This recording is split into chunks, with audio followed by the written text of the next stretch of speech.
चाहे कितना भी ग्रामर पढ़ लो, बट वो विभीषण है लंका का, जितना आप इनपुट देते हैं उतना वो आउटपुट नहीं देती।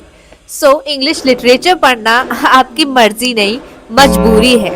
हाय, my name is Bhagyashree and मैं इस वीडियो में चाहती हूँ कि मैं सीक्रेट रिवील कर ही दूँ टू स्कोर 95 अबव परसेंटेज, जो कि है इंग्लिश पे आपकी कमांड। एंड जैसे कि आप जानते हो, इंग्लिश लैंग्वेज रिलायबल तो है नहीं, एंड इंग्लिश का calculation is compulsory for your percentage. Language से आप भाग नहीं सकते। सो बचा क्या? English literature, which is your only savior.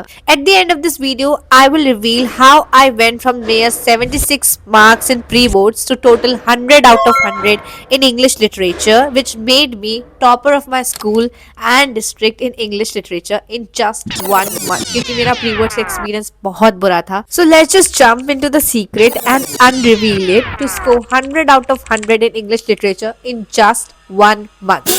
The first secret is use keywords and terms, जो कि बहुत इंपॉर्टेंट है एक आंसर में डालना। तो जैसे कि अर्जुन का निशाना उसकी मछली की आंख पे था, एग्जामिनर जो आपकी कॉपी चेक कर रहा है उसका निशाना सिर्फ कीवर्ड्स पे होता है। And if you are not using some keywords and very impressive words and terms, आप उसका काम जो है, आपका उसका एफर्ट्स बढ़ा रहे हो and you are reducing your tendency to get good marks. So आपको उसका काम ईजी करना है, आपको ऐसे वर्ड्स यूज करने हैं that are eye catchy. For example, what are keywords? They are keywords which are very align to the answers and very important. For example, एक पोएम है द केज्ड बर्ड। अब उस पोएम में if you are not using terms like freedom, racism, freedom of the author, these are very non negotiable. आपको इसको use करना पड़ेगा। If you're not using the keywords, it is like serving a dish without any salt. और आप उसको खाओगे नहीं। So examiner is also not impressed by your answer writing if you're not using them. Second, write background and context even if it is asked in the question or not. किसी भी answer को करने से पहले आपको context बताना पड़ेगा। For example, if there is a question about something in merchant of Venice and if it has a context of Leonardo and old Gobo talking about something, and then certain event is followed by it, so you have to put the context to it so that examiner को पता चले कि that you have a pretty knowledge, आपको knowledge है, and एक impressive जाए उसके ऊपर कि yes you know a lot and you have the potential। and मैंने ये हर आंसर में किया है अपने क्लास 10th में। Third point is use symbols and metaphoric language in your answers. Suppose एक स्टोरी है, सपोज की स्टोरी ही है Abou Ben Adhem, and if it is any question regarding explain the positive attitude of Abou Ben Adhem with reference to the poem. So उसमें आपको symbols and metaphors को use करना पड़ेगा जो पोएम में गिवन है। For example, in spite of not having the name in the book of gold, Abu bin Adam is not resentful and yet cheerful। वो अभी भी cheerful है। So आपने उस पोएम के सिंबल्स को यूज किया है, you are linking it with metaphors। ये important है बहुत एक आंसर राइटिंग में। Fourth is it's simply about attempting the paper। ये जो आपका perception है that use attempt the paper with the serial number। It is said that you can attempt जो आपको पहले आता है। It is not applicable for the subjective exams like English and maths. It is only applicable for objective और MCQ type questions, जिसमें आप कर सकते हो पहले जो आपको आता है, क्योंकि you have to just fill the OMRs।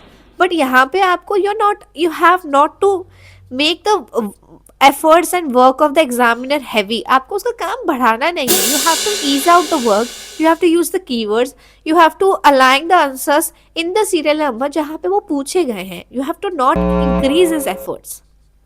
तो ये सारी टिप्स होने के बाद it is the end tip, जो कि बहुत ही इंपॉर्टेंट है एंड मेरा स्कोर उसी की वजह से बढ़ा था after having a shock in pre boards. And so let's just unreveal the very important secret, that is to focus on the repetition of the poems and stories जो board examination में repeat हुई हैं, उनके themes.